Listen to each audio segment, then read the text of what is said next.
I'm a mom, and as you know, we as moms, we have superpowers. One of my superpowers is being able to know my people without seeing my people. For example, if I'm cooking dinner and I hear keys dropped into the bowl on the side table, I know Allison's home. If it is between 8:30 and 9 o'clock at night and I hear urgent pattering of feet down the hallway, that's Sadie Mae on her way to get a drink of water. But first, she's gonna open and close the pantry because she's sleepwalking. If the shower's on and Taylor Swift is blasting through the house, that's Callie. I know my people, and my people know me. In fact, my work people, they know me so well, they even know if my text that I have sent out to them is from me or if it's been ghostwritten. For example, on more than one occasion, I have been driving and I've needed one of my passenger princesses, either my husband Gabe or my 14-year-old Sawyer, to send a text on my behalf. And it would be very normal on a Monday morning for me to send to the Beachpoint church group staff that I was gonna grab coffee for everyone on the way in. And so I'm gonna give you the opportunity to see a text that was written by me, and then one that was ghostwritten by my husband, and one by my son. And I'll let you guess which you think is from who. So we have this first one here, and it says, "Hey besties, coffee on me this morning. Text your order in the next 10 minutes. Happy Monday." First of all, can we notice that there is punctuation? It is so cheerful. I feel like Miss Saylor, my English high school teacher, would have been very proud of this one. Okay, then the second one comes up, and I'm pretty sure that what we're supposed to take away from this is Starbucks, text me what you want. But the amount of abbreviations, the lack of punctuation is kind of a lot. All right, and then here's the third one. "Yo, hey y'all, coffee's on me, OG. Don't even trip. Give me your orders or nothing for you, bet up." Fire emoji, okay emoji, party emoji, celebration emoji, frustrated emoji, shaka emoji, yes sir emoji. So which one do you think is from me?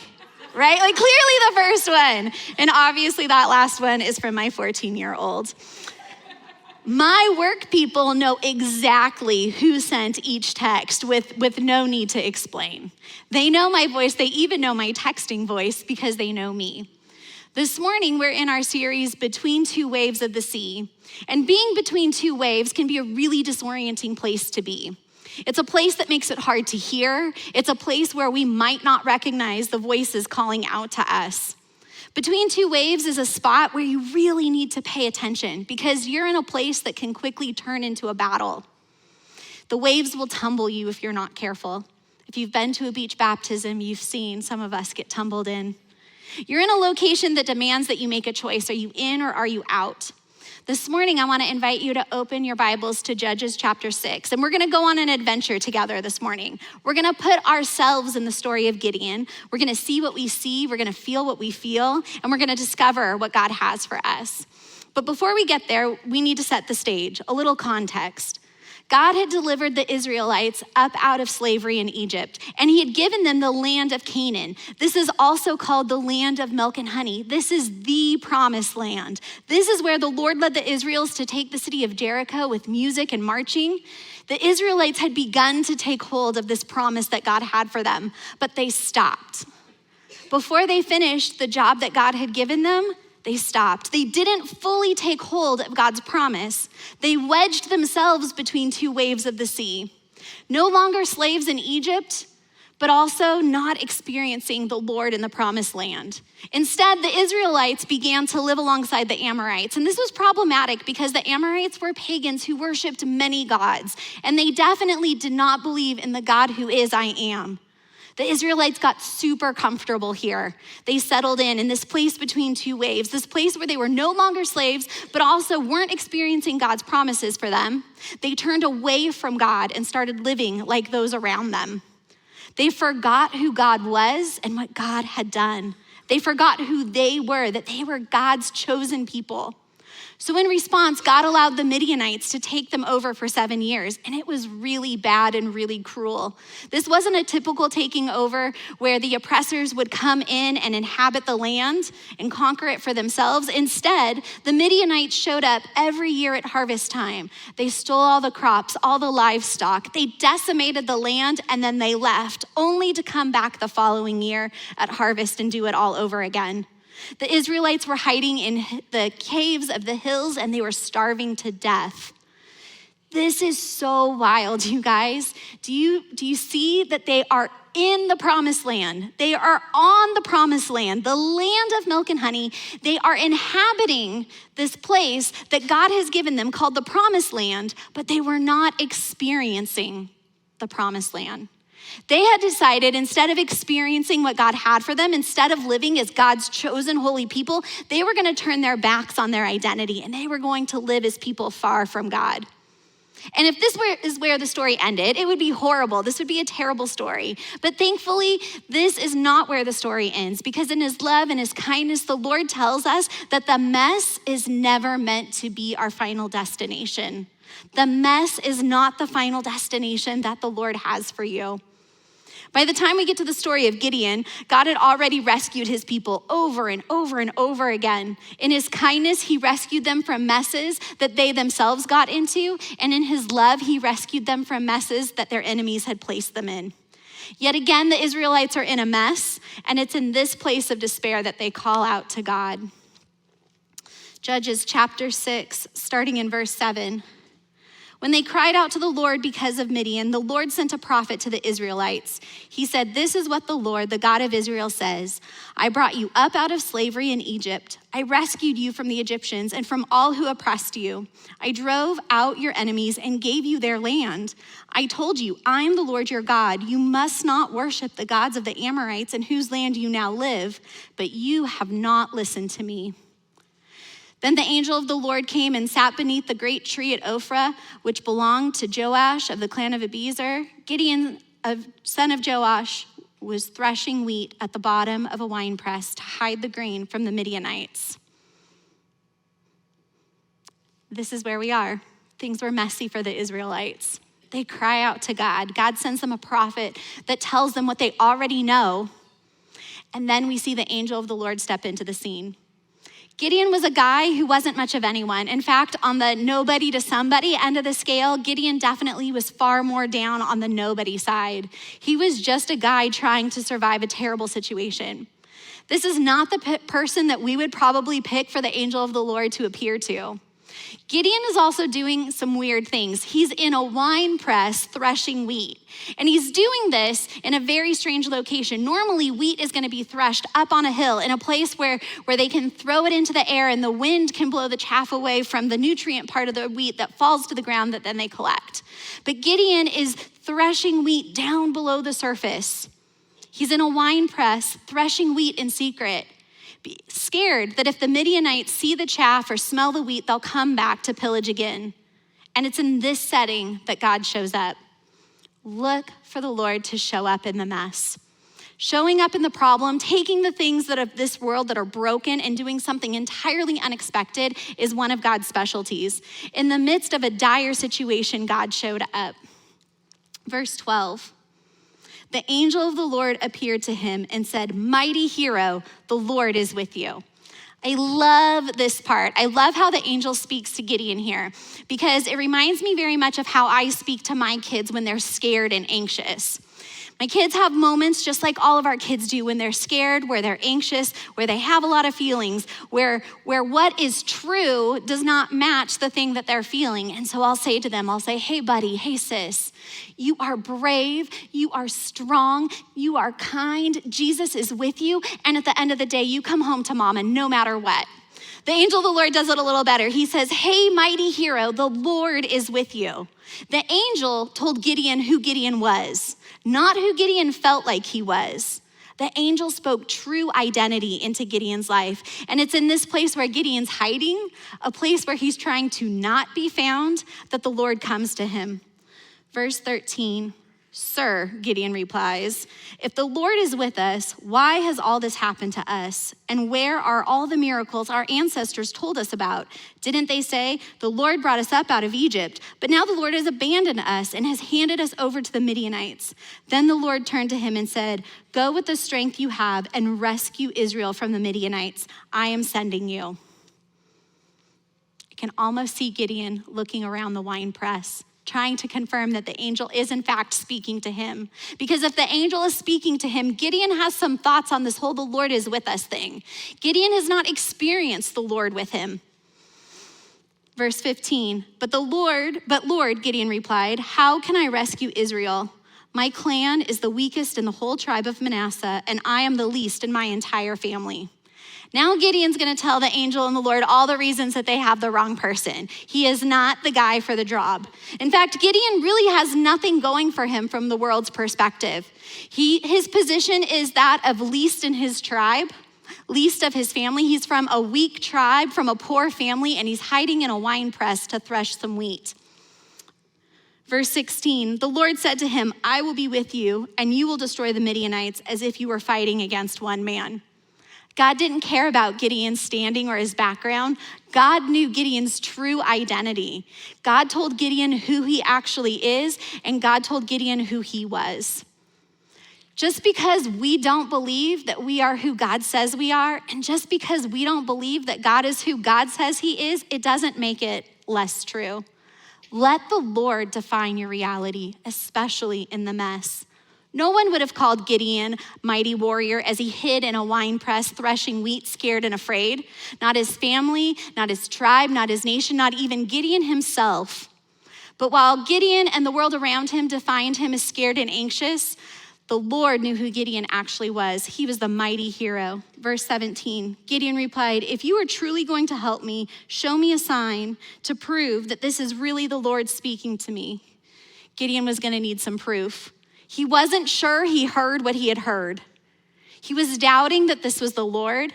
He definitely was not ready to call himself mighty hero. And when you're in between two waves, you're in a place that it's really easy to wonder if what you heard is what you have actually heard. Between two waves is a small place as one chaotic wave rolls out and another rolls right in. When we're younger, we, or at least I, would read these Bible stories and I was like, oh, these guys are ridiculous. If the Lord told me what to do, I would just do that thing. No proof needed, no explanation. God shows up to me in a burning bush, done, no problem whatsoever.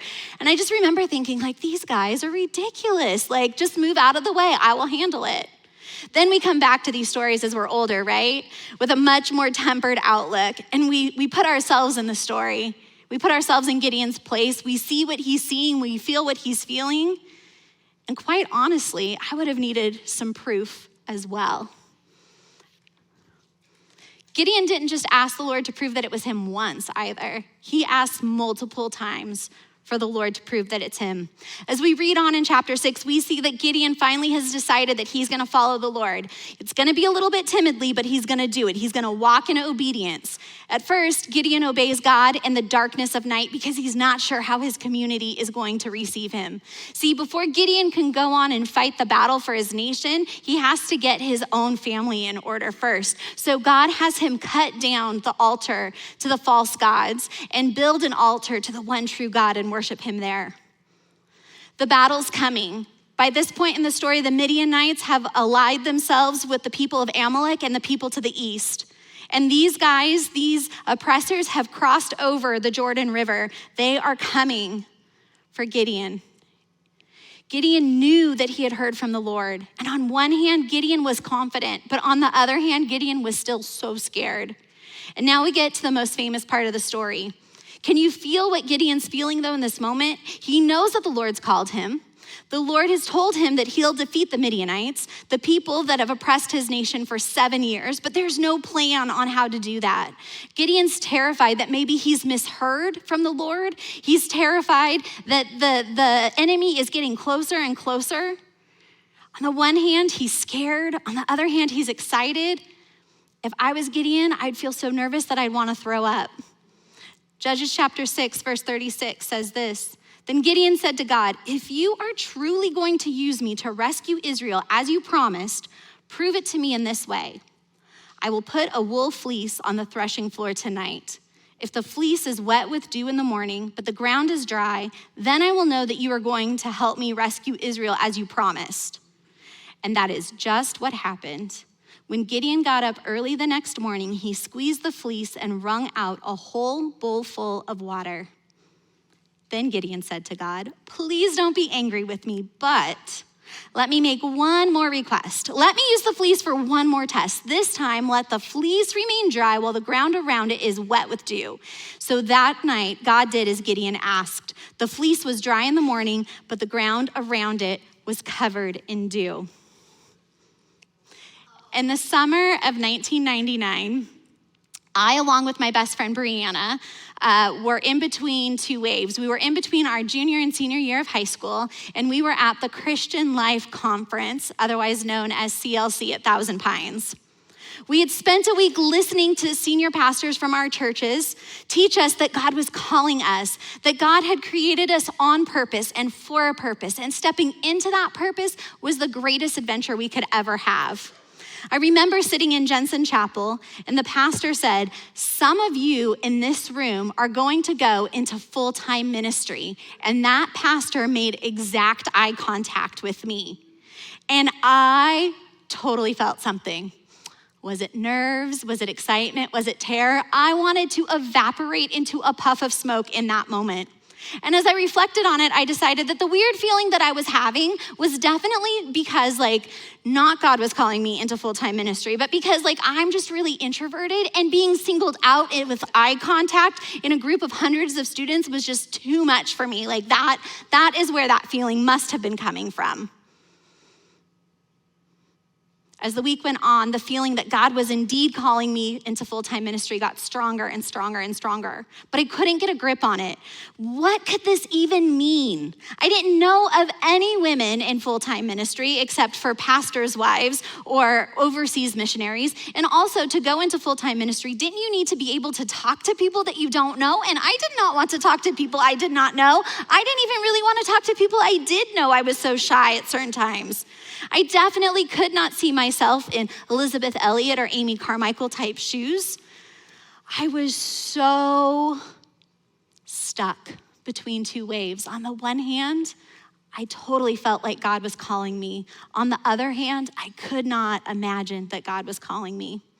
The feeling was so strong. I had never encountered God speaking to me so directly before. The last night at camp, we had Victory Circle at the outside amphitheater, and there was a big bonfire, and kids would come down and they would share all the ways that God had been at work in their lives over the week, how things were gonna be different as they went down the hill. A lot of Eminem CDs were thrown into the fire that night in 1999. It was very dramatic, and as I sat there in the very dark, very still night, I had zero intention of doing anything other than cheering on these kids who were gonna trade in their Incubus CDs for Stephen Curtis Chapman ones. That was all I was gonna do. But the Holy Spirit was so relentless. I was excited, I was nervous, I was scared, I was confused. And I remember as I sat there, I started to think about Gideon. And I started to have this whole conversation with God in the stillest of still nights.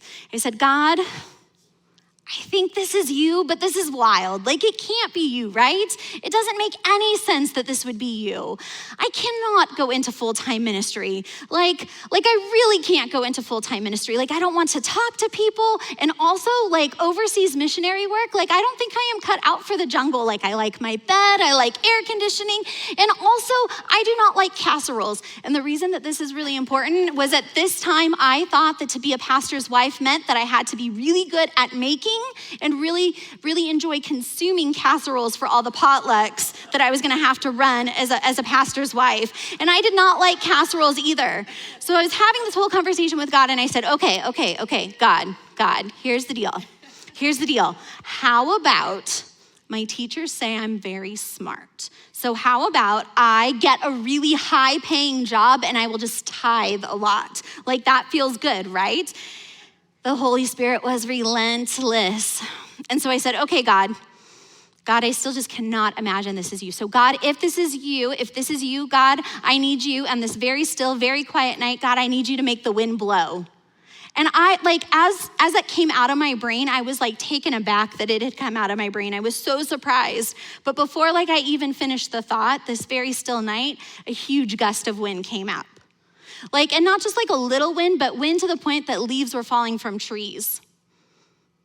And I still in this moment, I still could not believe that this was actually what God was doing and saying. So I was so stunned, I audaciously asked again, not unlike Gideon. I said, okay, God, if this is really you, make the wind stop. And before the word stop came out of my brain, the night was still again. So that night, I marched myself up to the fire, billowing with toxic fumes from all the M&M CDs. And I told the whole camp that I was gonna go into full-time ministry. I had no idea what that was gonna mean. I had no idea what that was gonna look like, but I had never in my entire life felt like I was doing the exact right thing I was supposed to be doing and like I was gonna pass out in the same moment. I knew, though, beyond any doubt that God was calling me. The fleece had absolutely confirmed it for Gideon. He knew beyond any doubt that God was calling him, that he had encountered the living God, the same God that rescued the Israelites from Egypt, that caused the Red Sea to part, that fed them with manna and quail, that caused water to come from a rock. That same God was going to use Gideon to save his people. He didn't have the details of it yet, he just had the certainty. So Gideon assembles an army of 32,000 men to fight against the opposing army of 135,000. They're outnumbered 4.5 to 1, not very good odds. And it's in this moment that God says, hold on, and he reduces Gideon's army down to 22,000. Now the odds are 6 to 1. And it got so much worse because God said, hold on, and cut Gideon's army down to 300, 450 to 1. These odds are terrible. Why does God do this? Why is this so important? Well, it's because the people of God back then and now were really good at forgetting who they are and who God is.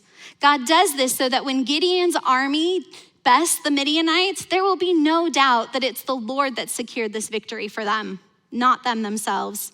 And in this moment, God is reminding Gideon not only of Gideon's true identity, but God's about to remind all of Israel who God is. And Gideon's doing it. He's walking in obedience to God. He's going from knowing God to experiencing God. God sees Gideon, he loves Gideon, and he gives him this additional gift. Judges chapter 7, verse 9. That night, the Lord said, get up, go down into the Midianite camp, for I have given you victory over them. But if you are afraid to attack, go down to the camp with your servant Purah. Listen to what the Midianites are saying, and you will be greatly encouraged. Then you will be eager to attack. So Gideon took Purah and went down to the edge of the enemy camp. The armies of Midian, Amalek, and the people from the east had settled in the valley like a swarm of locusts. Their camels were like grains of sand on the seashore, too many to count. Gideon crept up just as a man was telling his companion about a dream. The man said, I had this dream, and in my dream, a loaf of barley came tumbling down into the Midianite camp. It hit a tent, turned it over, and knocked it flat.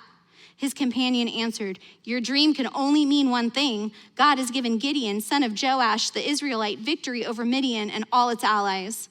When Gideon heard the dream and its interpretation, he bowed in worship before the Lord. Then he returned to the Israelite camp and shouted, get up, for the Lord has given you victory over the Midianite hordes. Gideon knew God's voice. He had practiced listening to God at this point. And he was certain. He was so certain that this was God that he worshiped God for the victory before the victory happened. Gideon walked back into his camp with confidence and power that can only come from the Lord. And he proceeded to lead his little army of 300, 450 to 1 odds into battle. He divided the 300 men into 3 groups and gave each man a ram's horn and a clay jar with a torch in it.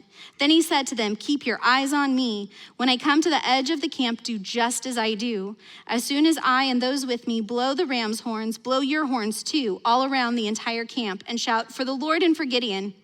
It was just after midnight, after the changing of the guard, when Gideon and the 100 men with him reached the edge of the Midianite camp. Suddenly, they blew the ram's horns and broke their clay jars. Then all 3 groups blew their horns and broke their jars. They held the blazing torches in their left hands and the horns in their right hands, and they all shouted, "A sword for the Lord and for Gideon." Each man stood at his position around the camp and watched as all the Midianites rushed around in panic, shouting as they ran to escape. When the 300 Israelites blew their ram's horns, the Lord caused the warriors in the camp to fight against each other with their swords. They won. They won decisively. Obedience is what takes us from knowing God in the mess to experiencing God through the mess.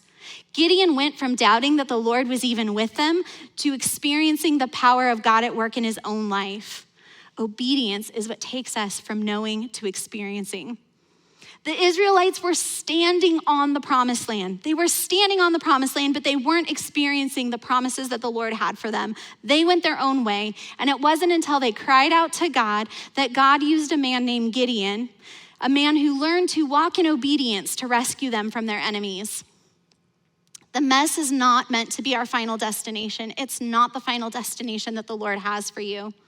And while we currently live in a very broken world, this is not how the story ends. We worship a God of love and restoration, of redemption. And out of his great love and his kindness and his goodness, God rescued the Israelites time and time again, and he does the same for us. This mess is not intended to be our final destination. Look for the Lord to show up in the mess. In a hopeless place, we often get the gift of hearing more clearly from the Lord, recognizing God for who he is, the one true God, the creator of the universe, the redeemer of the entire world, and the one who knows every single detail and nuance of you and calls you his dearly loved child. God in his goodness had a plan to rescue his people again, because this is who God is. He is the one who loves us, who pursues us, who reminds us of who we are and who he is, and he is the one who continues to rescue us. Let the Lord define your reality, especially in the mess. No one would have called Gideon a mighty warrior as he hid in a wine press threshing wheat. Scared and afraid, not his family, not his tribe, not his nation, not even Gideon himself. But while Gideon and the world around him defined him as scared and weak, the Lord knew who Gideon actually was, the mighty warrior. And God knows who you really are too. It doesn't matter what others call you. In fact, it doesn't even matter what you call yourself. Only God himself can give you your identity. Your circumstances don't determine who you are. Your history may have affected you, but it does not define you. Your past, your behavior, your feelings, your circumstances, your failures, your struggles, none of them define you. Only God himself can define you and tell you who you really are. That's what's real and that's what's true. And God is who God is, the creator of all things, the one who loves us, who redeems us, who restores us, the one who is always faithful, never changing, the one who holds us up with his victorious right hand, the one who makes dead things come to life again, the one who makes ways where there is no way to be found. That is who God is, and that is what is true. Obedience is the thing that takes us from knowing God in the mess to experiencing God through the mess.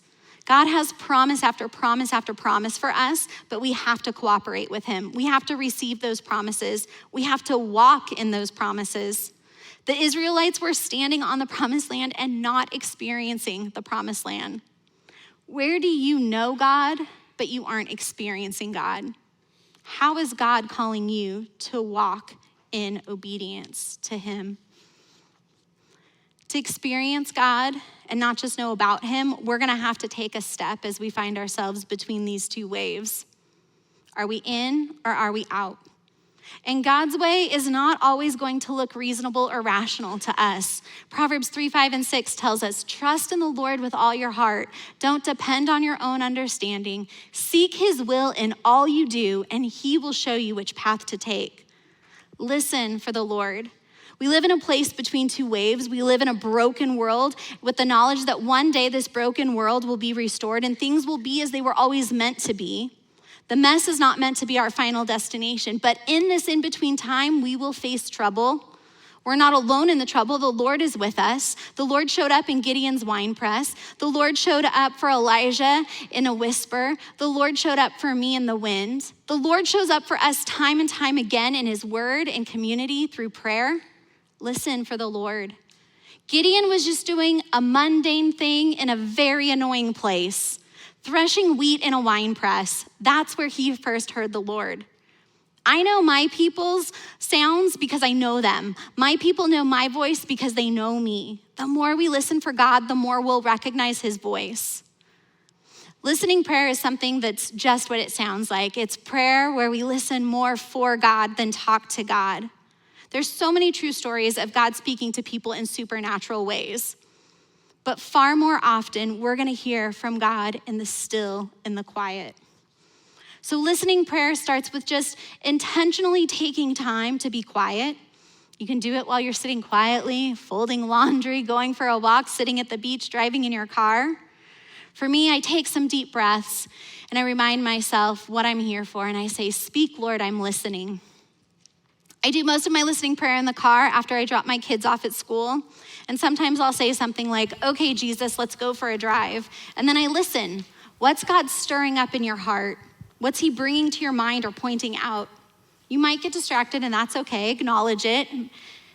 The more you practice listening to God, though, the more you'll be able to hear his voice. The more you listen to God, the more you'll hear him speaking to you through the Bible, through community, through prayer. Listen for the Lord and let that listening lead you to obeying, and let that obeying lead you to experiencing the Lord. Speak, Lord, we're listening.